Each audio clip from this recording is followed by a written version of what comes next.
Conselho Ministro anula imposto na sair a governação da Walu, mas precisa tem que rolar o estudo selar o risco voto também a nação precisa orçar. Estão ne fossai o diretor executivo Fontil Valentim da Costa Pinto, ba jornalista Quintaneja Novo Turismo. Halo na mudança de o Conselho Ministro halo na mudança com a paredu de anula tiana imposto ser na que hasai a governação sempre mas o preço passa nem nessa vai que fala mas bem a não é que a mudança ne halo tem ao estudo né também lá tem o governo sempre halo hasai imposto né lá mais automaticamente nem mais processo de tal e tem que de dia também tem kita precisa nós tem nação precisa usar Tuirnia, governo e a competência do hatun tasa, tambah reba compra e mercado sedau a par o rendimento nebe povo hetan.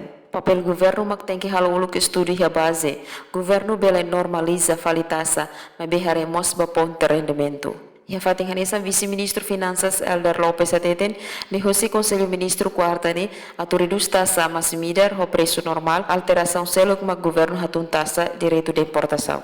Ida maka atung filafali tasa kona ba masumidar ni ane tumba asa puluh kasai $1 cada kilograma ida ne itah lakon dia filafali ba normal ane 10. Alteração segundo maka itah atung dia tasa direito de importação atas tabolo de import duty puluh sira hasai usi 2.5 governo anterior hasai usi 2.5 ba 5 kita atung filafali ba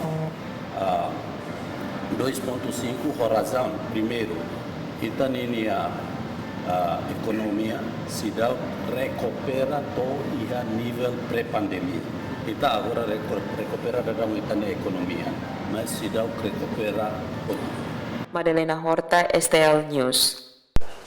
Kita haluhan like, comment, subscribe e no mos bele faz tutang.